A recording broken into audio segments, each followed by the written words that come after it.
Là vraiment on est à l'arrière du grand bassin, face au théâtre. La petite guinguette qui est à gauche et on aperçoit d'ailleurs une sculpture qui est dans l'eau là, qui est juste à la droite de la guinguette.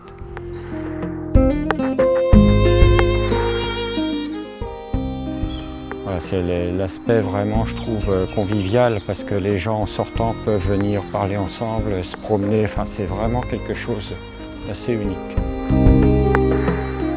Ma question c'était comment je peux installer les choses, parce que pour un sculpteur ce qui est compliqué souvent, la sculpture c'est une chose, mais la mise en espace c'est très important.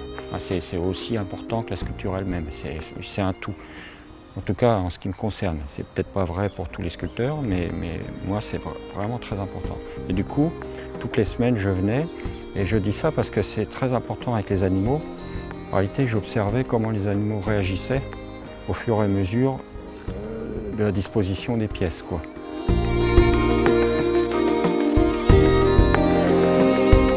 Si on pouvait parler d'une influence, par exemple, ça serait les lianes. Hein, c'est vraiment quelque chose de séjour en forêt ou quoi. Parce que les lianes, je trouve qu'il n'y a pas...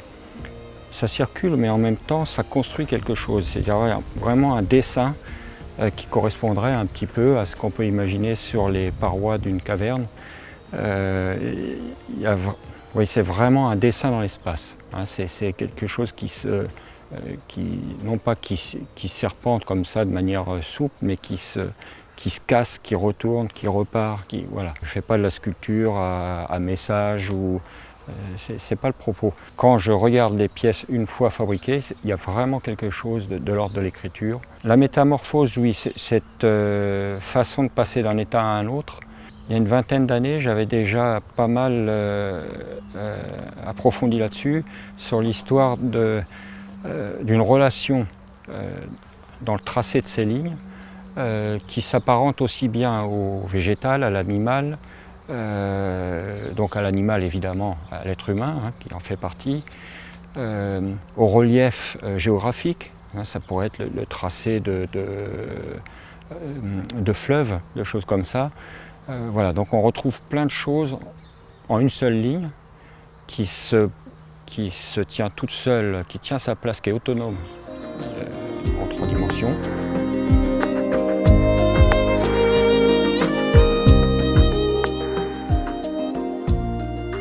Accepter aussi, comme d'ailleurs dans une sculpture, qu'il n'y a jamais... j'ai entendu des fois des gens dire une sculpture, il faut pouvoir tourner autour, il n'y a pas un angle. Il n'y a pas d'angle mort, c'est-à-dire qu'il faut qu'elle fonctionne tout le temps. Non, je ne pense pas. Je pense qu'une sculpture comme quelqu'un, on peut tourner autour et il y a des points faibles. Et c'est ce qui est intéressant, je pense. C'est justement ce rythme, ce truc qui d'un seul coup ressurgit et puis derrière, ben oui, il y a des angles un peu pauvres. Et ça me plaît beaucoup, quoi, aussi.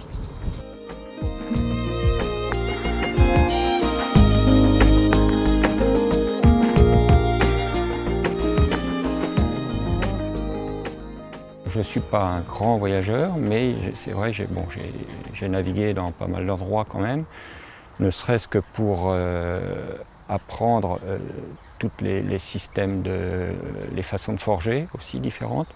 Hein. Si je peux parler d'une image vraiment très forte, c'est en Centrafrique, un des derniers grands voyages que j'ai fait avec un ami américain, Jean Lamort. Sa femme était centrafricaine et du coup on avait pu faire un voyage là-bas, une résidence. Et on a traversé une partie de ce qu'on appelle la forêt du Zaïre avec des forêts de bambou.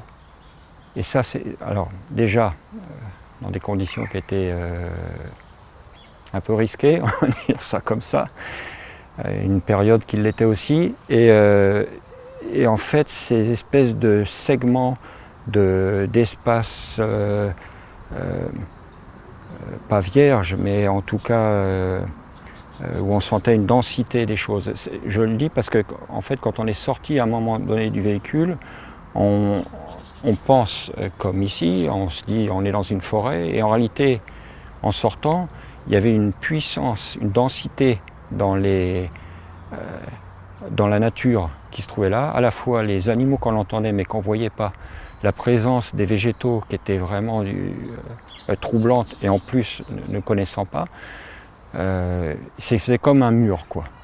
Et je me rappelle très bien ces sensations de lignes comme ça qui se croisaient, segmentées, qui sont à mon avis ce qui a déclenché ou en tout cas qui a permis que se réalisent les huttes qu'on a traversées là-bas, hein, que j'ai pu mettre après en espace, un peu comme des refuges, voilà.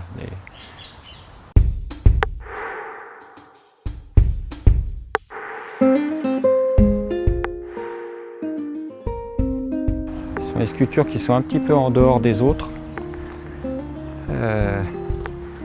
Celle-ci appartiendrait plus à toutes les huttes, toutes ces espèces de structures sur 3 points.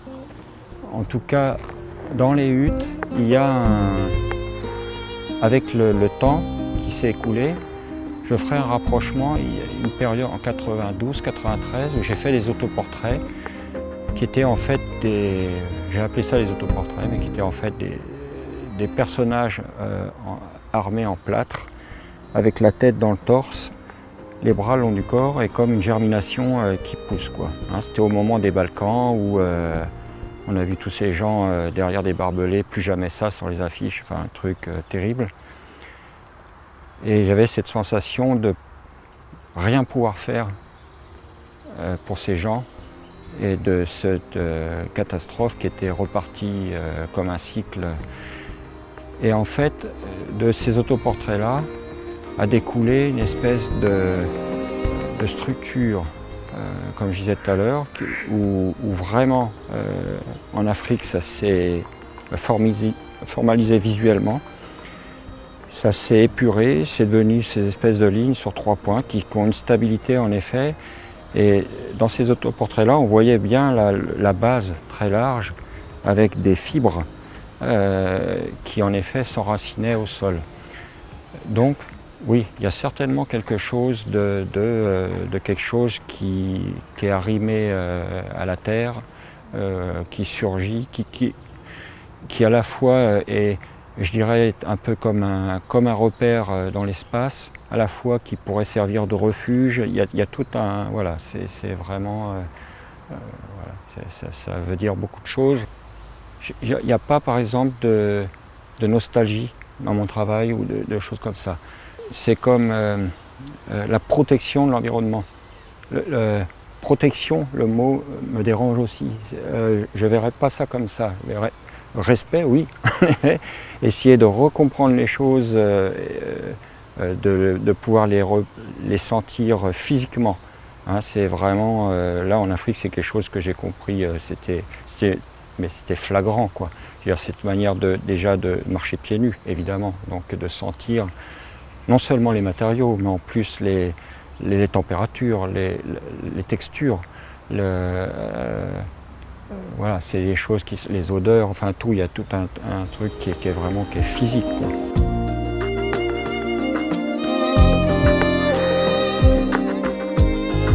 Et surtout, j'ai toujours eu présent à l'esprit, et c'est peut-être pour ça que je suis venu vraiment à la ligne, qu'une sculpture ne devait pas... Alors, c'est vrai, c'est pas vrai, puisque je travaille aussi des blocs en ronde bosse, mais vraiment, ce côté de la ligne, de s'introduire la pensée, je me rappelle très bien, il y a 25 ans, où j'imaginais les choses dans un espace où on vit, habitable, et qui ne mange pas l'espace des gens. C'est-à-dire qu'il soit... voilà, on est là, on est dans la cuisine, on mange ensemble, et il y a une sculpture qui est là, mais qui fait partie de tout ce qu'il y a dans cet espace, et qui, à aucun moment, prend le dessus sur les... Voilà, donc la nature, oui, mais... Alors, oui, puisqu'on en fait partie, mais dans un sens vraiment global, dans la cité, dehors, voilà, pas forcément dans un espace extérieur, voilà.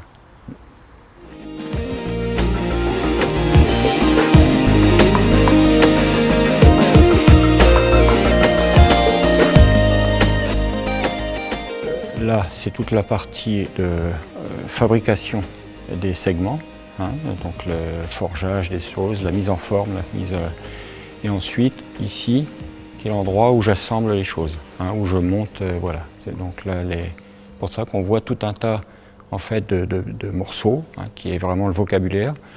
Si on devait cibler quelque chose, je dirais que ça serait même plus de l'ordre de la recherche.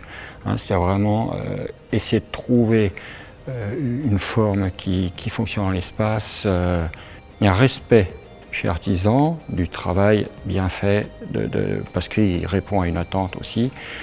La démarche artistique comme celle-ci, évidemment, on fracture les frontières. Hein, c'est-à-dire qu'à un moment donné, on la bouscule, la matière, on la provoque, on l'emmène dans des endroits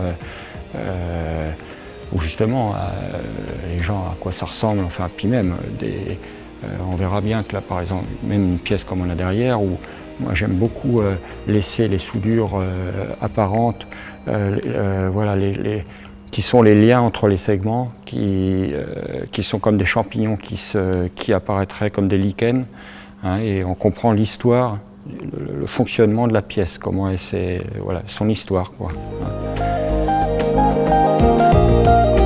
Il n'y a pas seulement le travail de l'artiste, il y a aussi sa personnalité, et c'est vrai que des gens comme Benvenuto Cellini, moi j'ai un plaisir immense à relire son autobiographie qui est, je le trouve, extraordinaire, parce qu'on comprend vraiment le fonctionnement, les difficultés.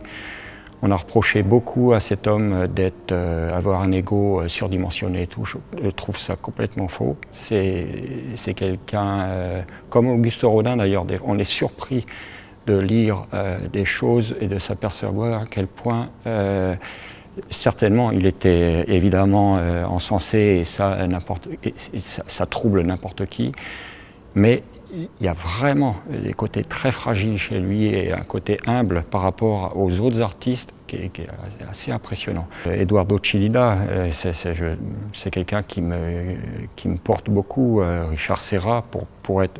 Là, on est dans des sculpteurs voilà, où je suis proche par le matériau, mais aussi les hommes me plaisent beaucoup.